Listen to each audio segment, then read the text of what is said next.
What's up, Linjiva family? Ready to level up your English? Let's dive in the lesson. Mwaramutse muryango mugari wa Linjivo, muriteguye kuzamura urwego rwanyu rw'icyongereza. Reka twinjire mu isomo. Salut la famille Linjivo, prêt à passer votre anglais au niveau supérieur. Entre dans le vif du sujet. Today we are having the second part about asking directions. Uyu munsi tugiye kurebera hamwe igice cya kabiri kivuga uko umuntu ashobora kurangira inzira undi muntu cyangwa kubaza ibijyanye n'icyerekezo. And then igice cya kabiri tugiye kurebera hamwe. Aujourd'hui, nous allons voir la deuxième partie. C'est une partie qui est en rapport avec demander son chemin, bien comment on peut demander son chemin à quelqu'un d'autre ou à quelqu'un d'autre. Then we have useful sentences here that we are gonna use. And then hano dufite interuro tugiye gukoresha. Donc nous avons quelques phrases très importantes. Donc nous allons utiliser ces phrases-là pour connaître comment on demande son chemin. Then we have the first one, it is cross the road. So this verb cross is a common verb, but here we are gonna use it when asking for directions. And then tugiye kuyikoresha turi kuvuga iyi cross, nubwo ari verb abantu benshi bamenyereye, ariko uyu munsi tugiye kuyikoresha mu kubaza ibijyanye n'icyerekezo, cyangwa iyo umuntu ari kujya cyangwa iyo umuntu ari kugana. And then when we say cross the road, iyo tuvuze cross the road, so mu kinyarwanda baravuga ngo ambuka umuhanda, cross the road, ambuka umuhanda. En français on dit traverser la route. Then we have the second sentence, that is the school is opposite the church. The school is opposite the church. Mu kinyarwanda turavuga ngo ishuri riri ahateganye n'urusengero. En français on dit bel et bien c'est l'école est en face de l'église. And then we have the sentence number 3, and we say the shop is next to the bank. Iduka riri iruhande rwa bank. Iduka riri iruhande rwa bank. So this means next to, bivuga iruhande cyangwa à côté de en français. Iduka riri iruhande rwa bank. The shop is next to the bank. Or iduka riri iruhande rwa bank cyangwa le magasin est à côté de la banque. And then we have number 4, walk for 5 minutes. Walk for 5 minutes. Genda n'amaguru iminota 5 cyangwa genda n'amaguru n'iminota 5. Bien marcher pendant 5 minutes. Genda n'amaguru iminota 5. And then when you say the petrol station is on your left. The petrol station is on your left. Station ya essence iri ibumoso bwawe. Bien la station service est à votre gauche. And then we have the useful sentence number 6, that is when you say the hospital is behind the market. Ibitaro biri inyuma y'isoko. Bien, l'hôpital est derrière le marché. And then next we have the bank is between the hotel and the school. The bank is between the hotel and the school. Bank iri hagati ya hotel n'ishuri. Bien, la banque est entre l'hôtel et l'école. The next sentence is the bus stop is in front of the park. The bus stop is in front of the park. Aho bategera bisi ni imbere ya pariki cyangwa ni imbere ya ni imbere ya pariki. Bien, l'arrêt de bus est devant le parc. Then ndakeka ko iyo tuvuze iri jambo park cyangwa mu kinyarwanda dukunda kurikoresha nk'ari kinyarwanda ni park. Français on dit le parc. Then I suppose that everyone understands. Ndakeka ko buri muntu wese ari bwumve iyo tuvuze park icyo tuba tuvuze. Bita muri park n'ubundi mu kinyarwanda.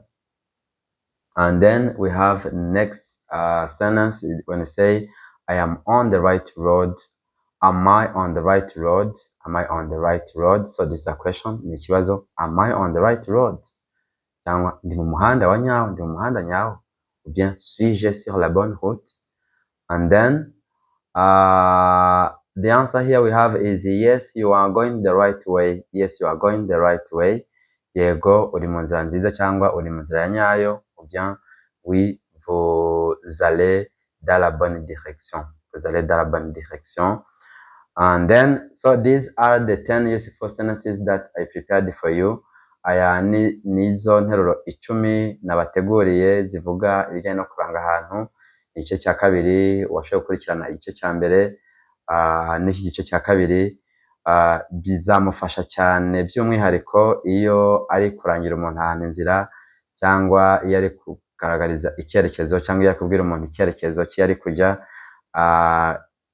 These two videos will help any user of English to know how he can just, or that they can just ask for directions. Umuntu wese ukoresha icyongereza cyangwa uri kwiga uburyo waranga ahantu, bizamufasha cyane kumenya uburyo yakoresha icyongereza ari kurangira umuntu inzira. And then I just want you to watch these videos because they are of the greatest essence. Ni video z'ingenzi cyane umuntu yigiramo icyongereza gisanzwe gikoreshwa buri munsi. And then I call upon everyone to watch these videos.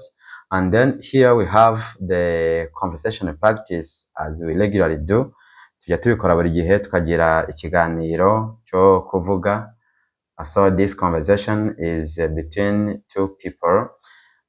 Donc j'étais en train de dire que toujours nous avons la conversation. Donc c'est une conversation qui se porte entre deux personnes. C'est la personne A, la personne qu'on avait appelée A, et la personne qu'on avait appelée B.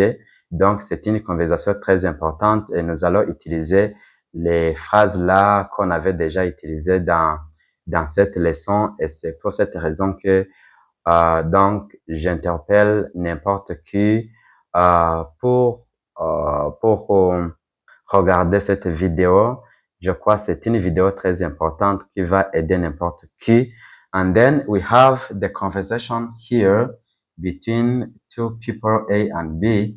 And then this A says, where is the bank? Bank irihe, ou bien en français on dit où est la banque. And then the person B says, it is next to the hotel. Il est iruhande rwa hoteli, ou bien elle est à côté de l'hôtel. And then we have number 2. Is the school far from here? Ishuri riri kure ya hano cyangwa riri kure y'aha ngaha, ou bien l'école est loin d'ici. And then B says, no, walk for 5 minutes. Oya, genda n'amaguru iminota 5, ou bien non, marcher pendant 5 minutes. And then A says again, am I on the right road? Ndi mu muhanda wa nyawo. Ou bien suis-je sur la bonne route?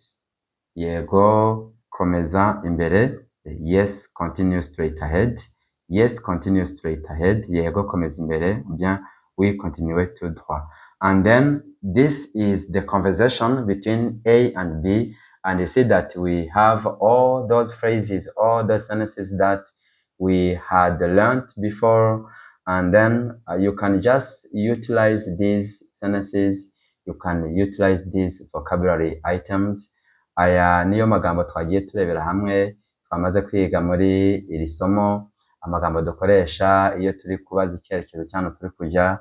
And then iyi conversation nayo dukoze ni conversation irimo ya magambo n'ubundi asanzwe arayo twabonye muri video ya mbere yashize cyangwa no muri video ya kabiri, kariyo turi gukoresha. Then the more you practice, the more you know. Uko uzi practicing akenshi, uko aya magambo yakoresha kenshi, niko ugenda uyamenyera. Icyongereza it's just merely about familiarity. Icyongereza n'uburyo umuntu agenda amenyera amagambo, nta kindi. Kubyimenyereza kenshi, ukabikora kenshi, ukagenda ubimenyera.